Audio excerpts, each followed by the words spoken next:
Bilot. Ah! Este. Caracoles! Seis solo. Gracias Google. Seis Bilot. Bonjour! Quanti che hai? Les crevettes. Bon appétit! Gracias!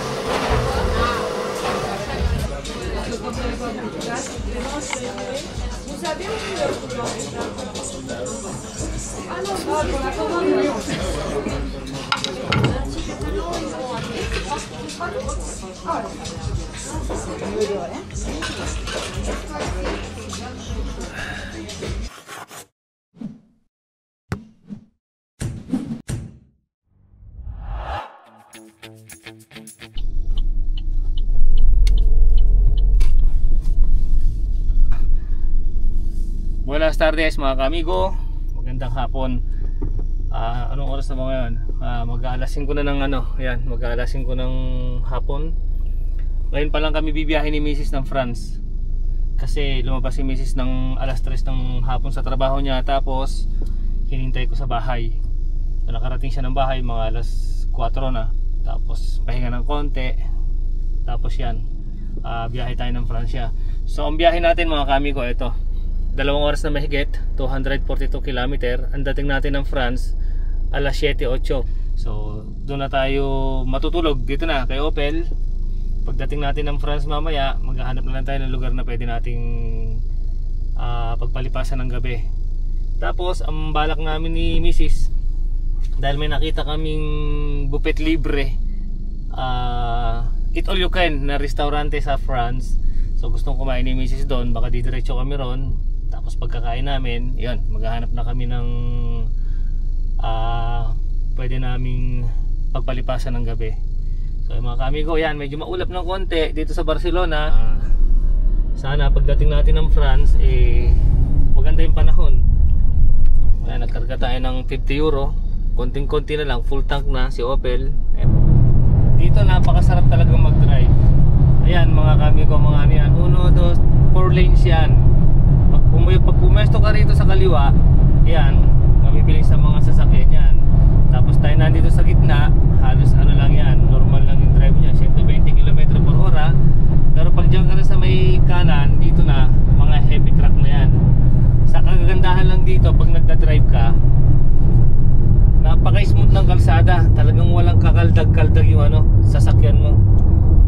Talagang pinong-pino yung takbo. Walang kalubak, ibang walang tagtag. Kaya para ka lang steady lang talaga yung sasakyan. Talagang smooth na smooth yung takbo dahil nga yung kalsada pinong-pino, ang ganda. Parang hindi ka mapapagod mag-drive.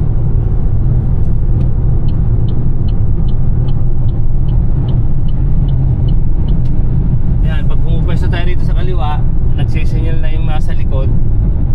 Paraanin ko daw siya. Ayan, overtake na siya. May mga tumatakbo ng mga 140, 150. Pero tayong takbo natin 120 lang. So ngayon, itong bus na to, kailangan nating overtakean to. Ayan, wala na sa likod. Ayan, wala talagang kagaldag-kaldag yung walang kalubak-lubak pa. Talagang smooth na smooth yung takbo ng sasakyan mo rito. Sarap mag-drive. Parang hindi ka napapagod na mag-drive, parang steady lang. Lalo na siguro pag automatic pa yung i-drive mo rito, talagang ka lang, steady. Stop over muna tayo mga kamigo. At malapit na tayo rito sa frontera ng Francia. Palabas na tayo ng ng Espanya. So nandito yung frontera. Pahinga muna tayo ng konti. At meron pa tayong naiwan na 98 km, 58 minutes. Kasi 1 oras. So ihi muna tayo. Tapos diretso uli. Alas 7:20 na ng gabi. Pero medyo maliwanag pa. Pahinga tayo ng konti rito sa gasolinahan. May mga trucking na nagpapahinga din. Tapos meron pa dito.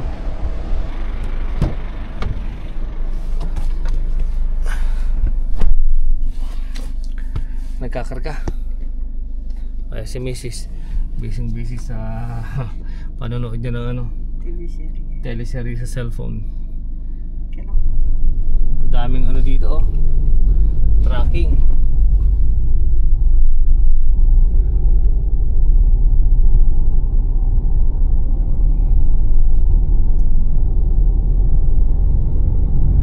Ang daming mga bus. Ay bus, ang daming mga truck na malalaki. Pasok na tayo ng France. Ito na yung frontera. Ayan, may mga pulis dun sa harapan. Dito hindi na natin maintindihan yung salita.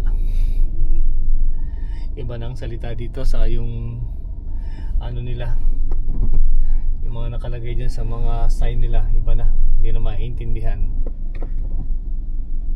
Ayan, ang haba ng ano, medyo mahaba yung pila papasok. Siguro ang kukunin natin dito ano pa lang, ticket pa lang ang kukunin natin dito. Tapos yung susunod na biyahe o toll gate, doon tayo magbabayad. Dito sa akin ticket. Yan, kunin natin yung ticket. Tapos tabi natin dito. Yun, nakapasok na tayo rito sa France, mga kamigo. Nandito na tayo sa France. Ayos. Dito, hindi na tayo magkakaintindihan ng mga ano dito, mga salita Ng mga signboard. sa mga signboard. Iba na ang kanilang letra. Ganun din yung letra nila, pero iba na yung salita.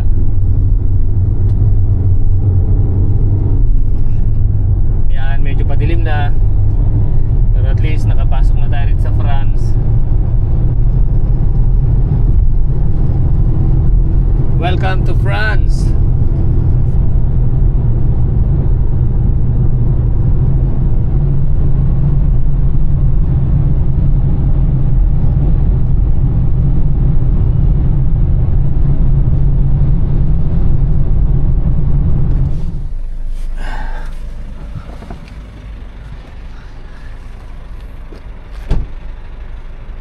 Yon, narating na natin yung buffet libre dito sa France. Ayan o, ang laki.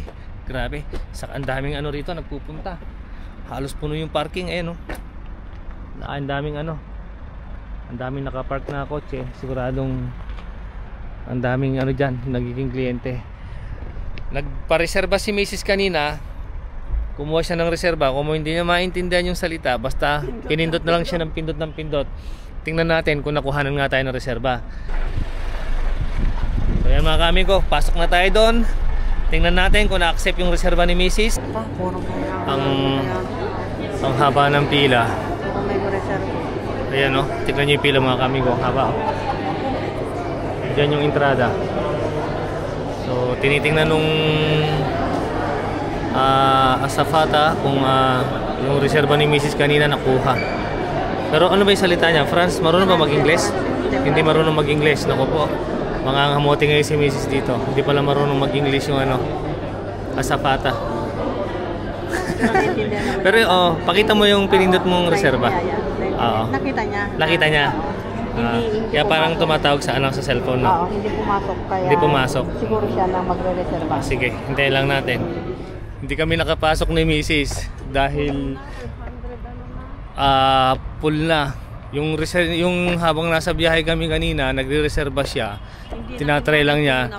Hindi na pala na ipasok yung ano, hindi na nakuha yung reserva niya kasi puno na. Pinakita sa amin 503 personas yung laman ng loob, so full loaded na. Yan, ang daming pumupunta. Grabe. Kaya ngayon, gagawin namin ni Mrs. Maghahanap kami ng restaurante na kakainan namin.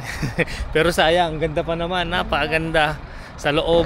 Sipin mo, meron silang 100 na mahigit diferenteng keso. Keso lang yon, iba pa yung mga pagkain. Saka talagang ano tayo pinupuntahan? Oo. Ang problema kasi hindi marunong mag-English yung azafata. Oo. Yung nandun sa ano. Pag may nag-cancel. Baka sana may mag-cancel, pwede kami pumasok. Pero hindi siya nakakaintindi ng ano. Tinituro kami sa aperitibo. Anong gagawin na? Akala namin aperitibo yung pala. Hindi naman aperitibo. Bowlingan yun eh. Bowlingan yun. Tomar algo yun. So, ayan. Dito na kami sa parking lot, no? O, tara, Merly. Maghanap tayo ng kakainan natin na restaurant. O, ayun, may McDonald's. Ayun doon, may McDonald's doon, no? Na lang. Pero meron akong nilutong pansit kanina. Hindi na lang. Andito kay Opel. So siguro magpapasin na lang kami.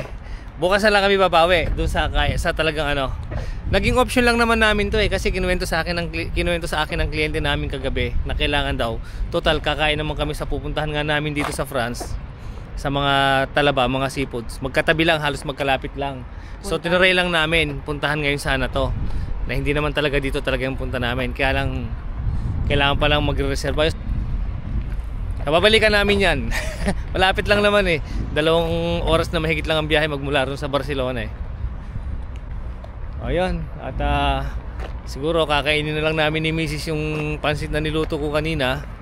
Tapos babawi na lang kami bukas dun sa ano. Kakainan namin na ano, na mga seafoods tabi ng dagat. Dito tayo magpapalipas ng gabi. Yan, may mga karabana dyan. Saka doon. At bukas pupunta tayo dun sa ano, tabi ng dagat yung kakainan natin na ano, ng mga seafoods. Tapos mamasyal-masyal tayo ng konti. Nakaprepare na kami sa loob. Andyan na si Mrs. Yan, medyo nilamig si Mrs. So buksan natin yung heater. Yan o, init.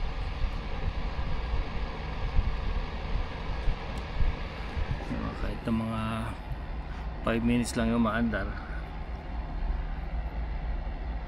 may heater dito sa loob. Ang init to, sarap ng init.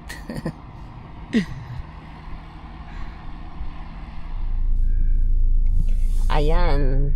Papunta na tayo sa fort.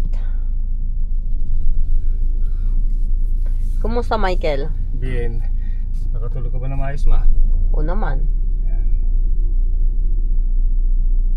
Ikaw? Sayang nga. Lakas nga ng hilik mo eh. Ayun, dami ka agad mga sasakyan. Super hilik mo. Oo nga eh.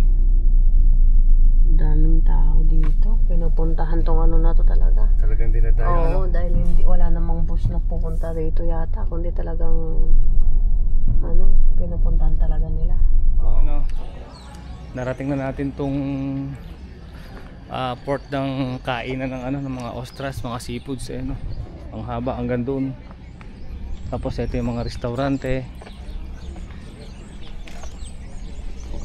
Siya, maghahanap tayo ng ano, kakainan natin. Dami, puro talaba talaga. Ang lalaki ng talaba. Doon tayo kumain, ma, doon, no?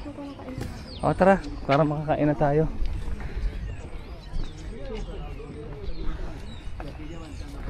Ako'y sabik na kumain ng ostras.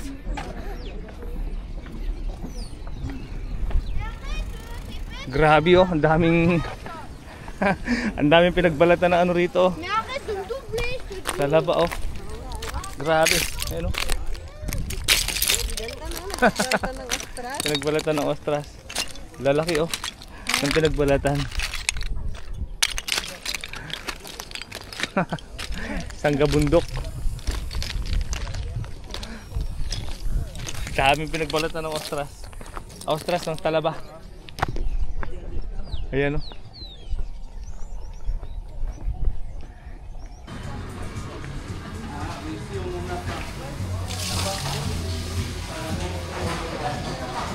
Ha? Oh, ang tabi oh. Lalaki oh.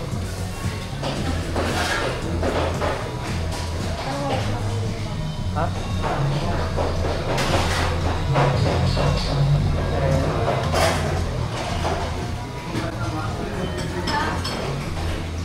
Hola, ¿para dos?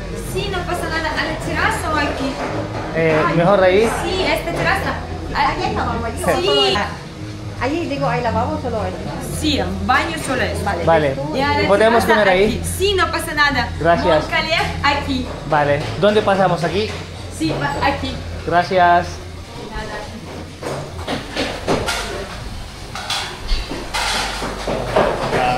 Lalaki oh.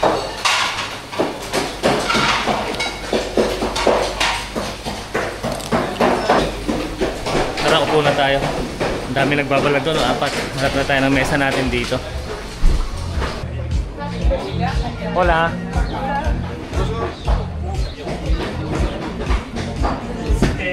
Sí. ¿Aquí? O aquí mismo. Allez. Gracias.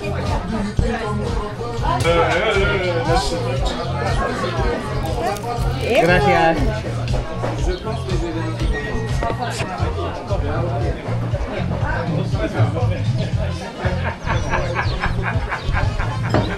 Kaya si Mrs. so excited kumain ng ostras. Gusto niya rin sa tabi mismo ng ng tubig. Ang ina lang, ma'am, malaglag ka pa doon.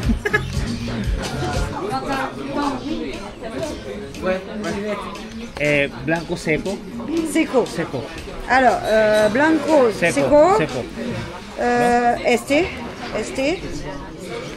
Pero esto ostra, ¿no? ¿Bien? ¿Esto? Oui, bien. ¿Sí? Sí, mais Botella. bouteille. Vale. Là, c'est bouteille et voilà. Pero botella. Una. Bouteille. Sí. Este. Sí. No sé, ¿cuál es aquí? Voilà. Ah, je sais pas qu'est-ce qu'ils ont pris. Esa grande. Eh ben, ils ont fait hop, ils ont pris comme ça, un peu de tout ça, au détail. Là, les menus, ou après solo. Les moules, comment on dit moule en espagnol hein? Gambas. Non. Mussels. Oui, voilà. ¿Y este? Este c'est petit coquillage. Ah, con gambas, ¿dónde está? Ah, en plus. Ah, extra. Vale, kunin mo Marley. Et de l'autre. Ah! Este. Caracoles! Voilà. Seis solo. Gracias Google. 6 bulottes. Bonjour.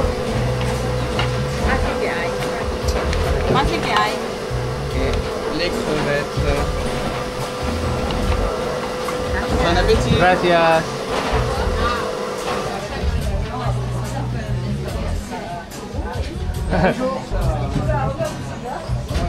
Eto mga ka-amigo yung kakainin namin.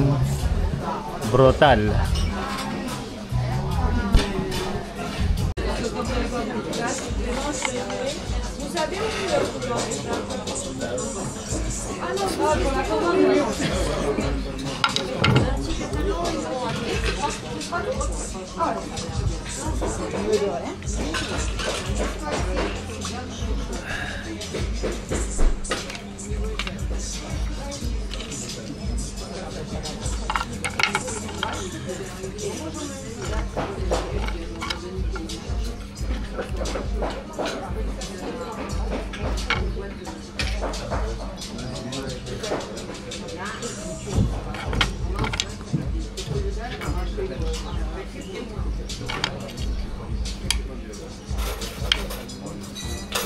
Sarap, ibang-iba yung lasa mga ka-amigo.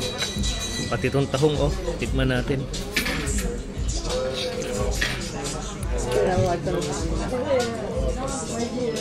Kabya, o ano, kabya. Kabya tawag sa amin ito eh, almehas eh. Kinakain din ang hilaw dito. Sarap. Sarap no? Ano lasa naman? Yung ito almehas nila. Pati itong suso. Yung almehas nila, malilit na lang almehas. Ayan oh. Malilit nga lang sa almehas nila. Ang sarap naman ito nga. Pak nila. Masarap, grabe. Yung pak nila malilit na. Pag yung pinili mo, malalaki. Meron mas malalaki? Pag yung pera, ano.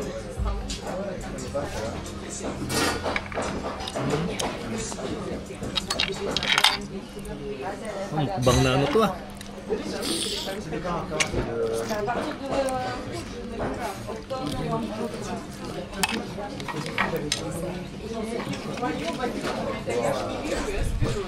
Ano to? Suka. Pero mas masarap yung limon. Grabe ma. Sarap nito, oh. Masarap nga. Ngayon lang ako nakatikim niyang almehas na hilaw. Ang sarap Yung po Senora yun. Carcas, kinakain nila. Ano? Yung Senora Carcas, kinakain nila. Kaya lang itong pack, hindi... Wow. Grabe.